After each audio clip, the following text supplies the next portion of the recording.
এটি সেই সময়ের কথা যখন ইয়েমেনের শহর এডেনে খাজা আব্দুর রহমান নামে এক অত্যন্ত সহজ সরল এবং ভদ্র সওদাগর বাস করতেন। তিনি নিজের খেয়ালেই মগ্ন থাকা মানুষ ছিলেন এবং দুনিয়ার চাতুর্য ও চালাকি থেকে বহু দূরে ছিলেন। আব্দুর রহমানের পেশা ছিল ব্যবসা। তিনি দূর দূরান্তের দেশে নিজের মাল নিয়ে যেতেন। তার পদ্ধতি ছিল এই যে দেশে যে জিনিসটি সস্তায় পাওয়া যেত তা সেখান থেকে কিনে নিতেন এবং তারপর সফর করে এমন কোনো দেশে যেতেন যেখানে সেই জিনিসটির প্রচুর চাহিদা থাকত এবং সেখানে তা চড়া দামে বিক্রি করে প্রচুর মুনাফা অর্জন করতেন। একবার আব্দুর রহমান উড়ো খবরে জানতে পারলেন যে বাগদাদ শহরে চন্দন কাঠ খুব দামি বিক্রি হয় এবং সেখানকার লোকেদের মধ্যে এর ব্যাপক চাহিদা রয়েছে। এই খবরের পর তিনি গভীর চিন্তাভাবনায় ডুবে গেলেন। তিনি মনে মনে ভাবতে লাগলেন, যদি এবার আমি শুধু চন্দন কাঠ নিয়ে বাগদাদ যাই তবে আমি অঢেল সম্পদ ও মুনাফা অর্জন করতে পারব। অনেক ভেবেচিন্তে আব্দুর রহমান সিদ্ধান্ত নিলেন যে তিনি বাগদাদ শহরে যাবেন। তিনি তার সমস্ত জমা পুঁজি এবং এমনকি নিজের জমি জায়গা বিক্রি করে বাজার থেকে প্রচুর উন্নতমানের চন্দন কাঠ কিনে নিলেন। তারপর এক বড় জাহাজে সমস্ত কাঠ লাদিয়ে তিনি বাগদাদের উদ্দেশ্যে রওনা হয়ে গেলেন। প্রায় এক সপ্তাহের দীর্ঘ এবং ক্লান্তিকর সমুদ্র ভ্রমণের পর তার জাহাজ বাগদাদ বন্দরে গিয়ে ভিড়ল। আব্দুর রহমান খুব বুদ্ধিমান ছিলেন। তিনি ভাবলেন, অজানা শহরে হুট করে মাল নামানো ঠিক হবে না। আমি আগে শহরে গিয়ে বাজারের হালচাল জেনে নিই, তারপরেই নিশ্চিন্তে জাহাজ থেকে নিজের মাল নামাবো। কিন্তু খারাপ খবর এবং সুগন্ধ ছড়াতে দেরি হয় না। খুব শীঘ্রই বাগদাদের বণিকদের মধ্যে এই খবর আগুনের মতো ছড়িয়ে পড়ল যে এক ভিনদেশী সওদাগর লক্ষ লক্ষ টাকার চন্দন নিয়ে তাদের শহরে এসেছে। এই খবর উড়তে উড়তে বাগদাদেরই এক চন্দন ব্যবসায়ী কাসিমের কানে পৌঁছাল। কাসিম অত্যন্ত ধূর্ত এবং লোভী প্রকৃতির মানুষ ছিল। সে এই খবর শুনে চিন্তিত হয়ে পড়ল এবং ভাবতে লাগল, যদি এই ভিনদেশী সৌদাগর এখানে এসে নিজের ব্যবসা করে তবে আমার বিক্রি তো একদম কমে যাবে।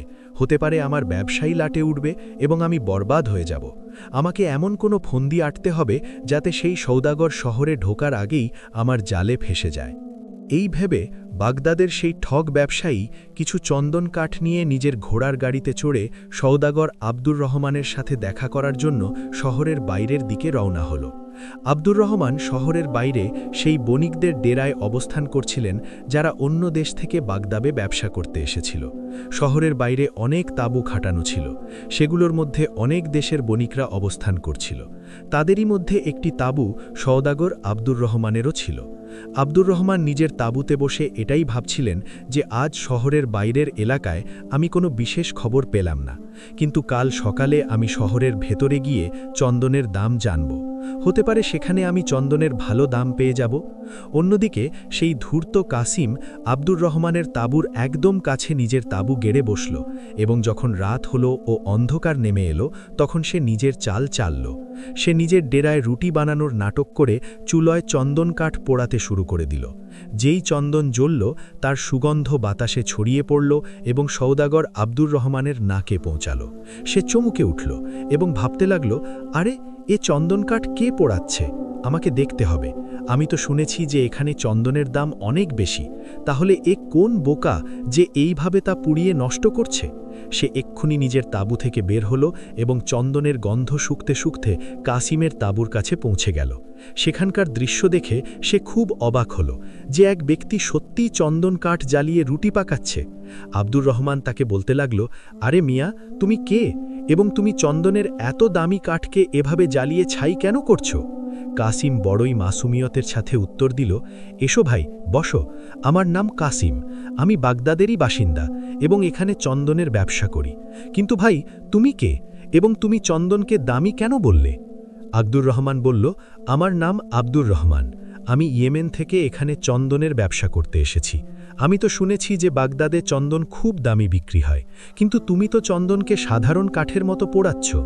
যখন কাসিম দেখল যে তার তীর একদম নিশানায় লেগেছে এবং শিকার জালে আটকা পড়ছে, তখন সে মিথ্যে সহানুভূতি দেখানোর নাটক করে বলল, বড়ই দুঃখের বিষয় ভাই, তুমি এখানে চন্দনের ব্যবসা করতে এসেছ, তাহলে তো তুমি খুব খারাপভাবে ফেসেছ। এখানে তো চন্দন কড়ির দরে বিক্রি হয়, এর এখানে কোনো কদর নেই। তার এই কথা শুনে আব্দুর রহমানের মুখের রং উড়ে গেল। সে ঘাবড়ে গিয়ে বলল, কি বললেন জনাব? আমি তো নিজের সব জমি জায়গা বিক্রি করে চন্দন কিনে এখানে এনেছি। যদি তা ভালো দামে বিক্রি না হয় তবে তো আমি ধ্বংস হয়ে যাব এবং আমি কোথাও মুখ দেখানোর যোগ্য থাকব না। আব্দুর রহমানকে দুঃখে ও চিন্তায় ডুবে থাকতে দেখে কাসিম বলল, বন্ধু, তুমি একদম মন খারাপ করো না। জানি না কেন তোমার এই অবস্থা দেখে আমার তোমার উপর দয়া হচ্ছে। তুমি এক পরদেশী এবং তুমি আমার মেহমান। তোমাকে সাহায্য করা আমার কর্তব্য। তুমি এক কাজ করো, কিছুক্ষণ পর আমার সাথে শহরে চলো। আমি তোমার সমস্ত চন্দন কিনে নেব এবং তোমাকে তার বিনিময়ে সমপরিমাণ ওজনের যে কোনো জিনিস যা তুমি চাও তুমি নিয়ে নিও। আমি খুশি মনে সেই জিনিস তোমাকে দিয়ে দেব। কাসিমের মিষ্টি মিষ্টি কথা শুনে আব্দুর রহমান কিছুটা আশ্বস্ত হলেন। তিনি ভাবলেন যে চলো, কিছু তো ফেরত পাওয়া যাবে। তিনি বললেন, ঠিক আছে ভাই, আমার তোমার এই সৌদা মঞ্জুর। এরপর কাসিম নিজের আসল চাল চালল। সে বলতে লাগল, কিন্তু ভাই, আমার একটি কথার ভয় আছে। আব্দুর রহমান ঘাবড়ে গিয়ে বলল, কোন কথার ভয়? জলদি বলো, আমার বুক ধড়ফড় করছে। কাসিম বলল, হতে পারে শহরে পৌঁছানোর পর আমার বাড়ির লোকেরা আমাকে এই সওদা করতে দেবে না। তাই আমি চাই যে এই ব্যাপারে আমাদের মধ্যে একটি লিখিত চুক্তি হওয়া উচিত, যাতে পরে কেউ অস্বীকার না করতে পারে। আব্দুর রহমান সহজ সরল মানুষ ছিলেন। বললেন, ঠিক আছে, এতে আমার কোনো আপত্তি নেই। এরপর দুজনের মধ্যে একটি লিখিত চুক্তি তৈরি হলো। দুজনেই তাতে নিজেদের স্বাক্ষর করলেন এবং তারপর চুক্তির একটি করে নকল নিজেদের কাছে রাখলেন। পরে কাসিম বলতে লাগল, চলো ভাই, আমার কাছে ঘোড়ার গাড়ি আছে, ওটা দিয়েই নগরে যাই। সেখানে আমি তোমাকে এক সরাইখানায় থাকার ব্যবস্থা করে দেব এবং 1-2 দিনের মধ্যে তোমার কাছ থেকে সমস্ত চন্দন নিয়ে সমপরিমাণ ওজনের তোমার মুখ চাওয়া জিনিস তোমাকে দিয়ে দেব। আব্দুর রহমান কৃতজ্ঞতা স্বীকার করে বললেন, তোমার অনেক অনেক ধন্যবাদ বন্ধু, আমি তোমার এই উপকার কখনো ভুলব না। এরপর কাসিম নিজের সব মালপত্র ঘোড়ার গাড়িতে রাখল এবং আব্দুর রহমানকে নিয়ে শহরের দিকে রওনা হলো। শহরে পৌঁছে কাসিম আব্দুর রহমানকে এক সরাইখানায় থাকার ব্যবস্থা করে দিল এবং পরের দিন দেখা করার কথা বলে সেখান থেকে চম্পট দিল। সেই সরাইখানার মালিক, যার নাম ছিল শেখ আবদুল্লাহ, একজন অত্যন্ত সম্মানীয়, নেক এবং খোদাভীরু মানুষ ছিলেন। তিনি আব্দুর রহমানের জন্য খাবার নিয়ে এলেন এবং অত্যন্ত নম্রভাবে জিজ্ঞেস করলেন, আপনার নাম কি জনাব? আপনি এখানে কোন উদ্দেশ্যে তাশরিফ আনেছেন? আব্দুর রহমান বিষণ্ণ কণ্ঠে বললেন, আমি ইয়েমেন থেকে এখানে চন্দনের ব্যবসা করতে এসেছি, কিন্তু মনে হচ্ছে আমাকে বড়সড় লোকসানের মুখে পড়তে হবে। সরাইখানার মালিক শেখ আবদুল্লাহ এই কথা শুনে অবাক হয়ে গেলেন এবং বললেন, কি বললেন আপনি? চন্দনের ব্যবসায় লোকসান? এটা আপনি কেমন পাগলের মতো কথা বলছেন? আব্দুর রহমান বলল, হ্যাঁ ভাই, আমি তো এটাই ভেবে এসেছিলাম যে এখানে চন্দন খুব দামি বিক্রি হবে, কিন্তু আমার ধারণা ভুল প্রমাণিত হলো। এখন আমাকে নিজের সমস্ত সম্পদের চন্দন কড়ির দরে বিক্রি করতে হচ্ছে। আব্দুর রহমানের এই বোকা বোকা কথা শুনে সরাইখানার মালিক মুচকি হাসলেন এবং বললেন, মনে হচ্ছে হুজুর, কেউ আপনাকে খুব বাজেভাবে বিভ্রান্ত করেছে। বাগদাদে তো চন্দন হীরা মুক্তোর চেয়েও বেশি দামি বিক্রি হয়। তারপর শেখ আবদুল্লাহ বললেন, এই কথা তো শহরের বাচ্চা বাচ্চাও জানে। মনে হচ্ছে আপনি কোনো ঠকের পাল্লায় পড়েছেন। এমনিতেও এখানে কদমে কদমে ঠক বসে আছে। যাই হোক, আমি এখন চলি। যদি কোনো জিনিসের দরকার হয় তবে ডাক দেবেন। এই কথা বলে সরাইখানার মালিক সেখান থেকে চলে গেলেন। মালিক চলে যাওয়ার পর বেচারা আব্দুর রহমান মনে মনে ভাবতে লাগল, আচ্ছা, তো এর মানে হলো সেই ব্যবসায়ী আমাকে ঠকানোর জন্য এই সমস্ত নাটক সাজিয়েছিল এবং আমি খুব সহজেই তার পাতা জালে ফেসে গেলাম। কিন্তু এখন তো আর কিছু করার নেই। আমি অনেক লোকের সামনে তার সাথে লিখিত চুক্তি করে ফেলেছি। গল্পে এগিয়ে যাওয়ার আগে আপনাদের কাছে একটি ছোট্ট অনুরোধ, যে যদি আপনাদের আমাদের এই গল্পগুলো ভালো লাগে তবে আমাদের চ্যানেলটিকে অবশ্যই সাবস্ক্রাইব করবেন। ধন্যবাদ। পরের দিন আব্দুর রহমান নিজের দুঃখ ভুলতে এবং মন ভালো করতে শহর ভ্রমণে বের হলো। চলতে চলতে সে এক জায়গায় কিছু লোককে দাবা খেলতে দেখল। সে ভাবল, কেননা কিছুক্ষণ দাবা খেলে নিজের মন ভালো করা যাক। সেই ব্যবসায়ী কাসিম তো সন্ধেবেলাই আসবে। এই ভেবে আব্দুর রহমান সেই লোকেদের কাছে গিয়ে বলতে লাগল, ভাইয়েরা, আমি কি আপনাদের সাথে দাবা খেলতে পারি? অনেক দিন হলো আমি দাবায় হাত দিইনি।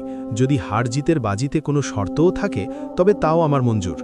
সেই লোকেদের মধ্যে এক চালাক লোক, যার নাম ছিল মির্জা, সে বলল, ভাই, আমরা তো একটাই শর্তে খেলি, যে হেরে যাওয়া ব্যক্তিকে জয়ী ব্যক্তির হুকুম পালন করতে হবে। যদি মঞ্জুর হয় তবে বসে পড়ো। কেউ সত্যিই বলেছে যে যখন মানুষের খারাপ দিন আসে তখন তার বুদ্ধিতে পর্দা পড়ে যায়। আব্দুর রহমানের সাথেও তাই হলো। সে না ভেবেই সেই লোকেদের শর্ত মেনে নিল এবং তাদের সাথে দাবা খেলতে রাজি হয়ে গেল। ফলাফল এই হলো যে আব্দুর রহমান দাবায় খুব খারাপভাবে হেরে গেল এবং সাথে সাথে সেই শর্তও হেরে গেল। আব্দুর রহমান বলল, ঠিক আছে ভাই, আমি হেরে গেছি, বলো এখন তোমার কি হুকুম? জেতা ব্যক্তি মির্জা বলল, আমার হুকুম হলো তোমাকে কাছের এই সমুদ্রের সমস্ত জল পান করতে হবে। এটা শুনে আব্দুর রহমানের মুখ হাঁ হয়ে গেল। সে ভ্যাবাচাক্কা খেয়ে গেল এবং তারপর রেগে গিয়ে বলতে লাগল, এ তুমি কি বকছ? এই অসম্ভব কাজ কে পূরণ করতে পারে? কোনো মানুষ সমুদ্র কি করে পান করতে পারে? জেতা ব্যক্তি মির্জা বলল, তোমাকে শর্ত অনুযায়ী আমার হুকুম পালন করতেই হবে, নতুবা শাস্তি ভোগ করার জন্য তৈরি হয়ে যাও। খেলা দেখার জন্য জমা হওয়া বাকি লোকেরা, যারা আসলে মির্জারই সাথী ছিল, তারাও মির্জার কথায় সায় দিতে লাগলো এবং বলতে লাগলো, হ্যাঁ হ্যাঁ, মির্জা একদম ঠিক বলছে, কথা অনুযায়ী তোমাকে এর হুকুম মানতেই হবে।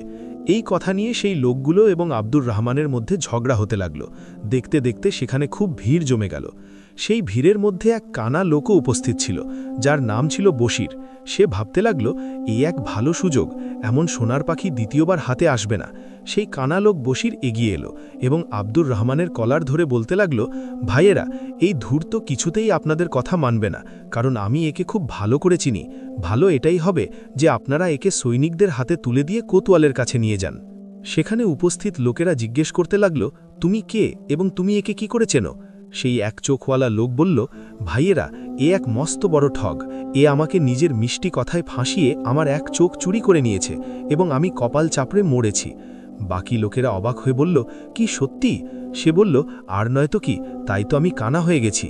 সেই কানা লোকটির কথা শুনে আব্দুর রহমান খুব খারাপভাবে ঘাবড়ে গেল এবং ভাবতে লাগল, হে আল্লাহ, এবারে কোন নতুন বিপদ ঘাড়ে পড়ল? কেউ কি চোখও চুরি করতে পারে? যখন সেই কানা লোকটি কেঁদে কেঁদে লোকেদের বলছিল, ভাইয়েরা, আমার ওই চোখটিও ঠিক তেমনই ছিল যেমনটা এই লোকটির আছে। আগে এই লোক কানা ছিল এবং তারপরে আমার এক চোখ চুরি করে নিজের চোখের জায়গায় লাগিয়ে নিয়েছে এবং আমাকে কদাকার বানিয়ে দিয়েছে। খোদার দোহাই, আপনারা এর থেকে আমাকে আমার চোখ ফেরত পাইয়ে দিন।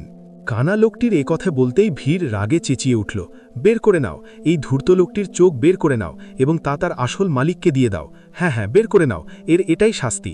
আব্দুর রহমান চিৎকার করে উঠল, থামো আপনারা, এ লোক মিথ্যে বলছে, আমি একে আগে কখনো দেখিও নি। তখনই ভিড় থেকে আরেক লোক উঠল, যার নাম ছিল ফিরোজ। সে বলল, থামো ভাইয়েরা, এর এক চোখ নেওয়ার সাথে সাথে আমারও বিচার করো। আব্দুর রহমানের দিকে এগিয়ে আসা ভিড় থেমে গেল এবং সেই লোকটিকে জিজ্ঞেস করতে লাগল, কি হলো, এ তোমার সাথেও কোনো চালাকি করেছে নাকি? সে বলল, হ্যাঁ ভাইয়েরা, এই ধূর্ত কিছুদিন আগে আমার কাছ থেকে আমার লোহার পাজামা ঠকিয়ে নিয়েছে। দয়া করে এই লোকটির চোখের সাথে সাথে আমার লোহার পাজামাও এর কাছ থেকে ফেরত পেতে আমাকে সাহায্য করুন। সেই লোকটির এ কথা বলতেই ভিড় আব্দুর রহমানকে ধরে ফেলল এবং তার মারধর শুরু করে দিল। লোকেরা তার কাছে কানা লোকের চোখ এবং লোহার পাজামার দাবি করতে লাগল। বেচারা আব্দুর রহমান চক্কর খেয়ে গেল এবং নিজের দুর্ভাগ্য নিয়ে কাঁদতে লাগল। ভিড়ের হাত থেকে বাঁচার তার কোনো উপায় মাথায় আসছিল না। ভিড়ে থাকা সবাই বলছিল যে, কানার চোখ ফেরত দাও, নইলে আমরা তোমাকে প্রাণে মেরে ফেলব। বলো, সেই ভালো মানুষটির লোহার পাজামা কোথায়, নইলে তুমি আমাদের হাত থেকে বাঁচবে না। আব্দুর রহমান ভাবতে লাগল, হে খোদা, তুমি আমাকে কোন বিপদে ফাঁসিয়ে দিলে, এখন আমাকে সাহায্য করো। খোদা যেন তার প্রতি সদয় হলেন এবং তিনি আব্দুর রহমানের ফরিয়াদ শুনে নিলেন। সাহায্যের জন্য সরাইখানার মালিক শেখ আবদুল্লাহকে সেখানে পাঠিয়ে দিলেন। সরাইখানার মালিক আব্দুর রহমানকে মার খেতে দেখে ভাবতে লাগলেন, আরে, এ তো সেই ভালো মানুষ যে কাল থেকে আমার সরাইখানায় এসে উঠেছে। লোকেরা একে মেরে কি অবস্থা করে দিয়েছে, আমাকে এর সাহায্য করা উচিত। জানি না বিদেশে এসে এ কোন বিপদে ফেসে গেছে। সরাইখানার মালিক সাথে সাথে এগিয়ে গিয়ে ভিড়কে শান্ত করলেন এবং তাদের কাছে সব ঘটনা জানতে চাইলেন। আসল ঘটনা জানার পর তার বুঝতে দেরি হলো না যে আব্দুর রহমান ঠকের জালে ফেসে গেছে এবং এই সব ঠক তাকে আলাদা আলাদা উপায়ে লুটতে চায়। সব কিছু বোঝার এবং জিজ্ঞেস করার পর তিনি ভিড়কে বললেন, শোনো ভালো মানুষেরা, এ লোক অনেক মার খেয়েছে, এ মুসাফির এবং আমার সরাইখানায় উঠেছে। এখন তোমরা একে আমার জিম্মায় ছেড়ে দাও। তোমরা যখন বলবে, যে অবস্থায় বলবে, আমি একে আদালতে পেশ করে দেব। সরাইখানার মালিক শেখ আবদুল্লার সততা এবং নেক আমলের চর্চা পুরো শহরে ছিল, তাই ভিড় তাদের কথা মেনে নিল এবং সবাই যে যার বাড়ি চলে গেল। সরাইখানার মালিক আব্দুর রহমানকে বলতে লাগলেন, এসো ভাই, আমরাও সরাইখানায় যাই, সেখানে পৌঁছে আমি তোমার মলমপট্টি করে দেব। যদি আমি সময়ে না আসতাম তবে কে জানে এরা তোমার কি অবস্থা করত। সরাই পৌঁছে শেখ আবদুল্লাহ সবার আগে আব্দুল রহমানের ক্ষতে ওষুধ লাগিয়ে দিলেন এবং তারপর বললেন, শোনো ভাই, এই শহর ঠগ এবং বদমাশদের দিয়ে ভর্তি এবং তুমি তাদের জালে খুব খারাপভাবে ফেসে গেছো। কিন্তু তুমি এক ভালো মানুষ, তাই এই বিপদ থেকে মুক্তি পাওয়ার এক উপায় আমি তোমাকে বলতে পারি। আমার কথা মন দিয়ে শোনো। এই শহরে যত ঠগ এবং বদমাশ আছে তাদের সকলের এক ওস্তাদ আছে যে চোখে অন্ধ। তাকে সবাই অন্ধ ওস্তাদ বলে। এই সমস্ত ঠগ এবং বদমাশরা সন্ধ্যায় তার কাছে গিয়ে নিজের নিজের কীর্তিকলাপ শোনায় এবং সেই অন্ধ ওস্তাদ এদের পরিকল্পনায় ভুল ধরিয়ে দিয়ে এদের নতুন নতুন ফন্দি বাতলে দেয়। যেমন করেই হোক, তুমি আজ রাতেই নিজের ছদ্মবেশ ধারণ করে সেখানে চলে যাও। যারা তোমাকে নিজেদের জালে ফাঁসিয়েছে তারাও সেখানে অবশ্যই আসবে। ঠগদের অন্ধ ওস্তাদ যে পরামর্শ তাদের দেবে তা তুমি খুব মনোযোগ দিয়ে শুনে নিও। আমার মনে হয় তোমার লাভের কোনো না কোনো কথা তুমি সেখানে অবশ্যই পেয়ে যাবে এবং তুমি এই বিপদ থেকে মুক্তি পেয়ে যাবে। তার কথা শুনে আব্দুল রহমান বলতে লাগল, আপনার পরামর্শের জন্য অনেক অনেক ধন্যবাদ। আমি আজ রাতেই সেই ঠগদের ওস্তাদের আস্তানায় যাব। এরপর সরাইখানার মালিক আব্দুল রহমানকে সেই আস্তানার পুরো বিবরণ দিলেন এবং পুরো রাস্তা বুঝিয়ে দিলেন। সেই রাতেই আব্দুল রহমান নিজের বেশ বদল করল, ফকিরের কাপড় পরল এবং ঠগদের আস্তানায় গিয়ে পৌঁছাল। সেখানে এক কোনায় গিয়ে লুকিয়ে বসে পড়ল। ঠগদের অন্ধ ওস্তাদ নিজের বাকি চেলাদের অপেক্ষা করছিল। কিছুক্ষণ পরেই 10 থেকে 15 জন বদমাশ এবং ঠগ সেখানে এসে গেল। এদের মধ্যে সেই 4 জন ঠগও সামিল ছিল যারা আব্দুল রহমানকে ফাঁসিয়েছিল। সবার আগে চন্দন ব্যবসায়ী কাসেম নিজের কাহিনী শোনাল এবং নিজের চালাকির খুব প্রশংসা করতে করতে অন্ধ ওস্তাদকে বলতে লাগল, ওস্তাদ, আমার ফন্দি কেমন ছিল? আমার বিশ্বাস যে কাল আমার লক্ষ লক্ষ টাকা লাভ হবে। আমি তাকে চন্দনের ওজনের সমান তার মুখ চাওয়া জিনিস দেওয়ার কথা দিয়েছি। তার কথা শুনে অন্ধ ওস্তাদ জোরে হাসল এবং তারপর বলল, আরে ভাই, তুমি তো নিজের চালাকিতে নিজেই ফেসে গেলে। তুমি সেই লোকটির সাথে লিখিত চুক্তি করেছ যে চন্দনের বদলে সে যা চাইবে তা তুমি তাকে দেবে। এখন একটু ভাবো, যদি সেই লোক চন্দন কাঠের বদলে পিসু নামক পোকা চায় তবে তুমি তাকে কি দেবে? কারণ পিসু তো এত হালকা হয় যে যদি তুমি সারা জীবনও মাথা ঠুকতে থাকো তবুও 1 পোয়া পিসু জমা করতে পারবে না। তুমি এই ব্যাপারে খেয়ালই করনি। অন্ধ ওস্তাদের কথা শুনে চন্দন ব্যবসায়ী কাসেম ভ্যাবাত চ্যাকা খেয়ে গেল, কিন্তু তারপর একটু সামলে নিয়ে বলল, ওস্তাদ, তুমি কথা তো কাজেরই বলেছ, কিন্তু এই কথা সেই বোকা সওদাগরের মাথায় কোথা থেকে আসবে? এ কথা বলে কাসিম জোরে জোরে হাসতে লাগল। এরপর দাবা খেলা সেই লোক মির্জা নিজের কাহিনী বর্ণনা করল যে কিভাবে সে সওদাগরকে সমুদ্র পান করার শর্তে হারিয়েছে। তখন অন্ধ ওস্তাদ বলল, তুমিও ধোঁকা খেয়ে গেলে বাছা। যদি সেই লোক তোমাকে বলে যে শর্ত অনুযায়ী আমি পুরো সমুদ্রের জল পান করতে প্রস্তুত, কিন্তু আগে তোমাকে সেই সমস্ত নদী এবং নালা বন্ধ করতে হবে যা সব সময় সমুদ্রে পড়ছে এবং জল বাড়িয়ে চলেছে, যাতে আমি আরামে জল পান করতে পারি, তবে তুমি কি করবে? কি তুমি নদী আটকাতে যাবে? দাবাজয়ী মির্জাও নিজের ওস্তাদের কথা শুনে চুপ হয়ে গেল। সে বলল, আমি তো এটা ভাবিইনি। এরপর তৃতীয় ঠগ অর্থাৎ সেই কানা লোকটি বশির নিজের চালাকির গল্প শোনাল। ওস্তাদ, আমি সেই লোকটির ওপর আমার এক চোখ চুরির অভিযোগ লাগিয়েছি এবং আমার বিশ্বাস যে সে আমাকে আমার চোখ দিতে পারবে না এবং এর বদলে আমি তার কাছ থেকে প্রচুর ধন খসিয়ে নেব। অন্ধ ওস্তাদ বলল, আরে বোকা, এই মিথ্যে চুরির অভিযোগ নিয়ে তুমি কোতোয়ালের কাছারিতে যেও না, নইলে তুমিই বিপদে পড়ে যাবে। ধরো সেই লোক বলে দিল যে সে তোমাকে তোমার দ্বিতীয় চোখ দিতে প্রস্তুত, কিন্তু তার তোমার দ্বিতীয় চোখটিও চাই হবে যাতে সে তোমার এক চোখের সাথে আগের চোখটি মিলাতে পারে এবং ওজন করতে পারে। যদি দুটো চোখ একই রকম হয় তবে সে তোমার চোখ ফিরিয়ে দেবে, নতবা তোমার দাবি মিথ্যে প্রমাণিত হবে। তখন তুমি কি করবে? কি নিজের দ্বিতীয় চোখও বের করাবে? অন্ধ ওস্তাদের কথা শুনে কানা লোকটির হুঁশ উড়ে গেল। সে ভাবতে লাগল, আরে বাপরে, এই চক্করে কোথাও আমার দ্বিতীয় চোখটিও না চলে যায়। তারপর সব শেষে লোহার পাজামাওয়ালা ঠগ ফিরোজ নিজের শয়তানি ভরা কীর্তি শোনাতে লাগল এবং হাসতে হাসতে বলল, আমিও কোতোয়ালের কাছারিতে এটাই বলবো যে যদি সে আমাকে লোহার পাজামা না দিতে পারে তবে তার বদলে আমাকে 10,000 স্বর্ণমুদ্রা দেওয়া হোক। ওস্তাদ, আমার মনে হয় আমার পরিকল্পনায় কেউ কোনো ভুল বের করতে পারবে না। ওস্তাদ বলল, তোমার পরিকল্পনাও ভুল। যদি সেই লোক এটা বলে দেয় যে সে তোমাকে লোহার পাজামা সেলাই করে দিতে প্রস্তুত, কিন্তু সেটা সেলাই করার জন্য আগে লোহার সুতো চাই, তো তখন তুমি কি করবে? সুতো কোথা থেকে আনবে? এটা শুনে সে ভাবতে লাগল, আরে আমার তো সব প্ল্যান ওস্তাদ বরবাদ করে দিল।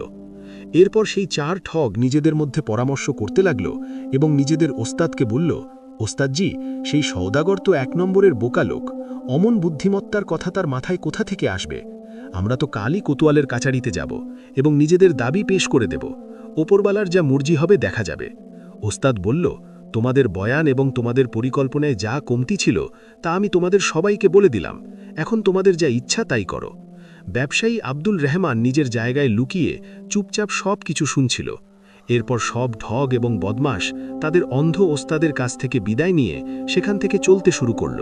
তখন আব্দুল রহমান তাদের ভিড়েই মিশে গিয়ে সেখান থেকে বেরিয়ে গেল। সে ভাবতে লাগল, সরাইখানার মালিক যা বলেছিলেন সেই উপায় তো খুবই সফল হলো। এখন আমি এদের সবাইকে মজা দেখাবো। খোদার লাখ লাখ শুকরিয়া যে আমার টাকা ডোবার হাত থেকে বেঁচে গেল। এরপর সে সুযোগ বুঝে সেই লোকেদের থেকে আলাদা হয়ে গেল এবং সরাইখানায় পৌঁছে সেই সমস্ত কথা সরাইখানার মালিককে শোনাল। সরাইখানার মালিক স্বস্তির নিঃশ্বাস ফেললেন। পরের দিন চন্দন ব্যবসায়ী কাসেম, যে আসলে এক ঠগ ছিল, সে আব্দুল রহমানের কাছে এলো। আব্দুল রহমান তাকে চন্দন কাঠ দিতে সোজাসুজি মানা করে দিল। এটা শুনে ঠগ কাসেম বলতে লাগল, আরে প্রতারক, তুমি আমার সাথে লিখিত চুক্তি করেছ। ঠিক আছে, এখন আমি তোমাকে কোতোয়ালের কাচারিতেই দেখে নেব। এবং তারপর সে পা ঠুকতে ঠুকতে সেখান থেকে চলে গেল। দুদিন পর আব্দুল রহমান সরাইখানার মালিক শেখ আবদুল্লাকে সাথে নিয়ে কোতোয়ালের কাচারিতে হাজির হল। সবার আগে সওদাগর কাসিমের মামলা কোতোয়ালের সামনে পেশ করা হলো। সব কথা মন দিয়ে শোনার পর কোতোয়াল আব্দুল রহমানকে জিজ্ঞেস করলেন, আব্দুল রহমান, তোমার উপর কাসিম যে অভিযোগ লাগিয়েছে, তুমি কি তার সাফাইয়ে কিছু বলতে চাও? আব্দুল রহমান বলল, হ্যাঁ হুজুর, আমি বলতে চাই যে আমার উপর যে অভিযোগ লাগানো হয়েছে তা সম্পূর্ণ ভুল এবং ভিত্তিহীন। কোতোয়াল বললেন, কিন্তু কাসিমের তো বক্তব্য এই যে তোমাদের দুজনের মধ্যে চন্দন কেনা এবং বেচা নিয়ে যে লিখিত চুক্তি হয়েছিল তা তুমি সই করেছ এবং সেই চুক্তি আমার সামনে আছে। আব্দুল রহমান বলল, হুজুর, আমি এই কথা কখনো অস্বীকার করছি যে আমি চুক্তিতে সই করিনি। আমি তো এই চুক্তি অনুযায়ী কাসিমকে চন্দনের সমস্ত কার্ড দিতে প্রস্তুত, কিন্তু এই চুক্তিতে লেখা কথা থেকে সে সরে যাচ্ছে এবং আমাকে আমার চাওয়া জিনিস দিতে চাইছে না। কাসিম চিৎকার করে উঠল, এ মিথ্যে বলছে হুজুর। আমি শর্ত অনুযায়ী একে চন্দনের ওজনের সমান সেই জিনিস দিতে প্রস্তুত যা এ চাইবে। তখন আব্দুল রহমান নিজের চাল চালল এবং বলল, তাহলে তুমি চন্দন কাঠের ওজনের সমান আমাকে পিসু এনে দাও। এটা শুনতেই কাসিমের হুশ উড়ে গেল। অন্ধ ওস্তাদ যা বলেছিল সেই কথা সত্যি হলো। সে অনুনয় বিনয় করে কোতোয়ালকে বলল, হুজুর, আমি এত পিসু কথা থেকে আনব? ওটা তো খুবই হালকা হয় এবং তাদের ধরা অসম্ভব। আমাকে মাফ করে দিন, আমি আমার দাবি ফিরিয়ে নিচ্ছি। কোতোয়াল তাকে ধমক দিয়ে বললেন, না, এখন তুমি এমনটা করতে পারো না।